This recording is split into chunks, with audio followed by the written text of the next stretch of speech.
Friends, हमारा हिंदुस्तान का editorials finally आ चुका है। तो क्या बोल रहा है, क्या तेल का दाम फिर से बढ़ेगा या घटेगा, या खाड़ी में क्या क्या समस्याएं आ रही है, सब कुछ जानेंगे। और ये भारत के लिए बहुत ही ज़्यादा इम्पोर्टेंट है ये न्यूज़, क्योंकि भारत से रिलेट है कि अगर भारत कुछ होता है तो भारत का में क्या असर पड़ेगा, सब कुछ जानेंगे। चलिए बिना किसी देरी के शुरू करते हैं। तो क्या कह रहा है, खाड़ी की आशंकाएं, क्या क्या आशंकाएं हो सकती है, देखिए। बोल रहा है, पश्चिम एशिया में एक बार फिर युद्ध का भड़कना बहुत दुखद और चिंताजनक है।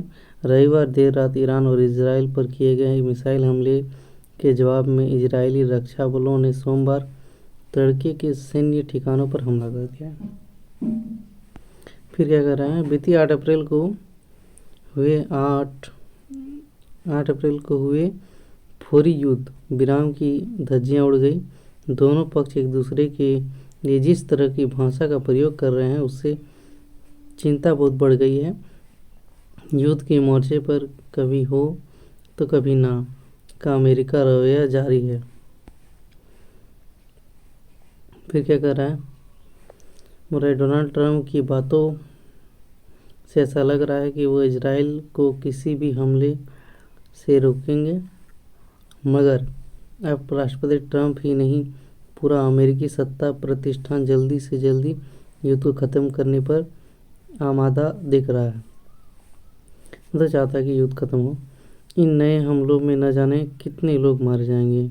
नए घातक हमलों के मद्देनज़र ईरान स्थित भारतीय दूतावास ने सोमवार को भारतीयों को ईरान की यात्रा से फिलहाल बचने की सलाह दी है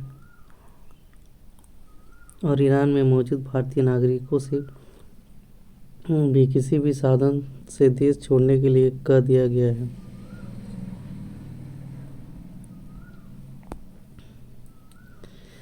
देश छोड़ने के लिए कह दिया है। और क्या कर रहा है, बोल रहा है कि इसका मतलब साफ है कि पश्चिम एशिया में एक बार फिर बड़ी युद्ध के भड़कने की आशंका है।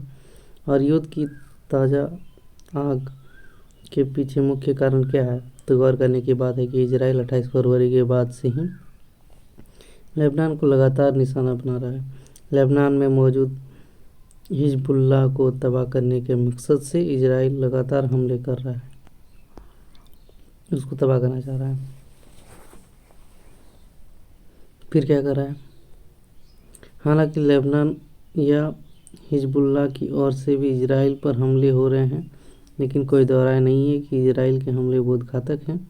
लेबनान में अब तक 4,000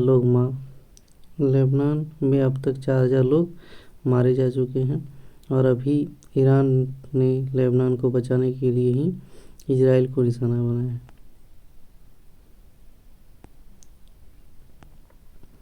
बचाएगा ही अब, इसीलिए ईरान इजराइल को निशाना बनाया है।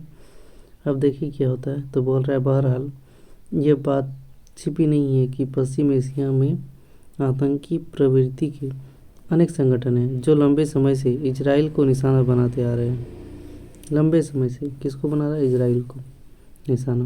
कहीं न कहीं ऐसे संगठनों को ईरान से प्रत्यक्ष या परोक्ष मदद मिलती रही है। यहाँ सुलह इसलिए भी मुश्किल है कि युद्ध का कोई एक मोर्चा नहीं है, अनेक मोर्चे हैं और कम से कम 10 देश युद्ध में परोक्ष या प्रत्यक्ष रूप से शामिल है। परोक्ष या प्रत्यक्ष रूप से क्या है, शामिल है। फिर क्या कर रहा है, यही कारण है कि 100 दिन बीतने के बावजूद भी पुख्ता तौर पर युद्ध विराम की सूरत बनती नज़र नहीं आ रही है।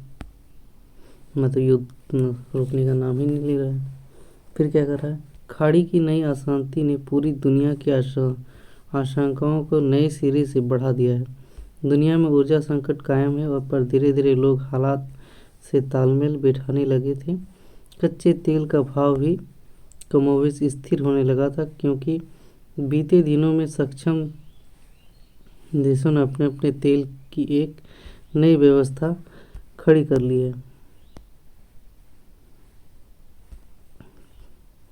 मतलब तेल के लिए नया व्यवस्था खड़ा कर लिया है कि फिर क्या करा है। हमारे भारत में भी ईंधन की कीमतों में दूसरे देशों की तरह ज़्यादा उछाल नहीं देखी गई है। अब नई चिंता यह है कि अगर युद्ध फिर भड़का तो कच्चे तेल की आपूर्ति नए सिरे से प्रभावित होगी। इससे न केवल किल्लत बढ़ेगी, कीमतों में भी इजाफा होगा। दुनिया में आम लोगों की ज़िंदगी पर युद्ध की आंच पड़ने लगेगी। भारत ने उचित ही नए हमलों की निंदा की और यहाँ अमेरिका को स्पष्ट रूप के साथ सामने आना पड़ेगा। क्या इजराइल वाकई बगैर अमेरिकी मंजूरी के हमले कर रहा है? क्या अमेरिका वाकई युद्ध विराम चाहता है? फिर क्या कर रहा है? सबसे पहले उसे ये समझना होगा कि उसकी गोलमोल नीतियाँ दुनिया को आर्थिक समस्याओं के भंवर में फंसती चली जाएगी। खाड़ी में उपजती आशंकाओं का समाधान तलाशने की जिम्मेदारी ईरान से ज़्यादा अमेरिका पर है। क्या यह बात डोनाल्ड ट्रंप को समझ रहे हैं? तो ये था हमारा ट्यूटोरियल। आई होप आपको समझ में आ गया है। चलिए आज के लिए इतना रखते हैं। Thank you.